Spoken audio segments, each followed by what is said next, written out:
Alors pour te répondre, sur les pièges par les facteurs parasites, je pense que tu sous-entends, voilà, que, je sais pas, si les développeurs font pas leur boulot, s'ils appliquent pas, tes recommandations, comme il faut, des choses comme ça. Ou s'il y a, comme tu dis, une nouvelle DA qui sape tous les efforts. Hem, Ben, en fait, ce qui est bien, enfin ce qui est judicieux de faire, c'est déjà d'identifier ces parasites potentiels qui pourraient venir te gêner.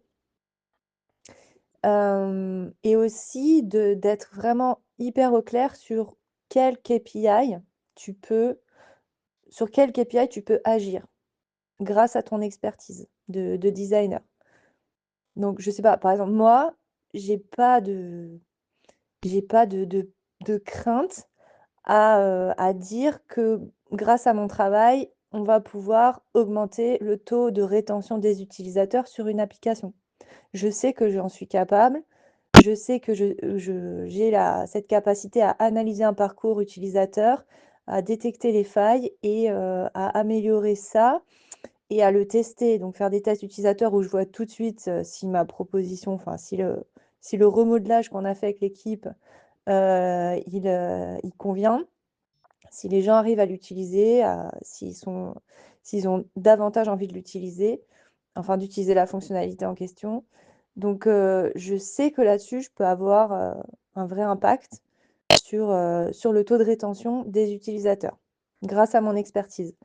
Donc voilà, faut être, effectivement super au clair heu, sur quoi je suis en capacité d'agir moi en tant que designer avec mes compétences à moi. Parce que j'entends que, tous les designers n'auront peut-être pas la même capacité.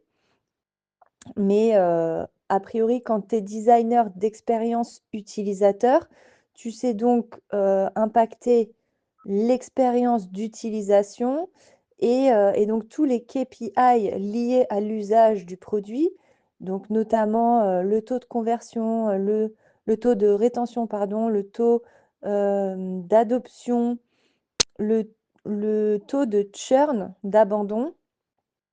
Le nombre d'utilisateurs actifs réguliers, par jour, par, semaine, par mois, tout ça, c'est des choses normalement où on doit pouvoir, agir dessus. Sinon, c'est on n'est pas compétent, quoi. Donc, après, ça, c'est un autre sujet, c'est quand on débute dans le métier, bon, ben, on n'est peut-être pas, on n'a pas encore, la main, l'expertise, pour avoir des résultats. Mais ça, c'est voilà, ça, c'est un autre sujet, et il faut monter en compétence jusqu'à avoir ces résultats pour être légitime et être reconnu et pouvoir se faire payer cher, ses prestats. Donc voilà, j'espère que j'ai un peu répondu à ta question. L'autre point quand même qui est super important, c'est d'identifier, avec ta hiérarchie, quel est le KPI sur lequel eux, ils voudraient, voir des changements. Tu vois, si par exemple, tu demandes à ta hiérarchie, heu, quelle est la mission que vous me confiez? Sur quoi vous voulez que je travaille? Et qu'ils te disent: «Ah bah, nous, on veut que tu fasses, la refonte de l'application ou, de la page d'accueil ou de X, Y, chose». Toi, ta question, c'est: «Pourquoi est-ce que vous voulez faire ça? Qu'est-ce qui n'est pas satisfaisant aujourd'hui et quelles répercussions ça a aujourd'hui sur vos indicateurs?» En gros, qu'est-ce que vous voyez, qu'est-ce que vous observez dans vos chiffres et qui ne vous satisfait pas? Par exemple, je sais pas, ça fait 6 mois que vous voyez que le taux de conversion est trop bas, sur votre site ou quelque chose de ce style-là, quoi.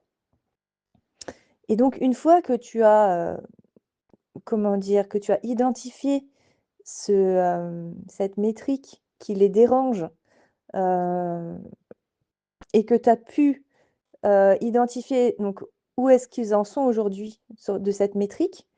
Par exemple, le taux de conversion est à tant de pourcents, et où est-ce qu'ils aimeraient en être?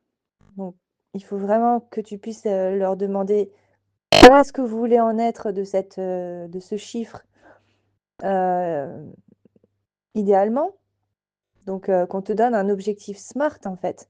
c'est-à-dire un objectif mesurable et qui soit réaliste et qui soit temporel, c'est-à-dire qu'il y ait une échéance.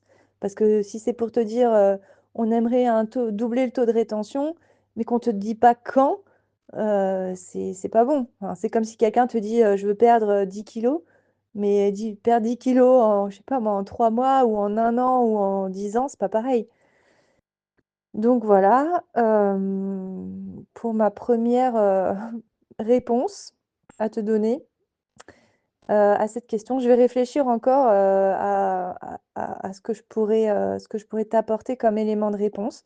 Mais peut-être toi, tu peux rebondir et me dire sur quoi tu as besoin de clarification.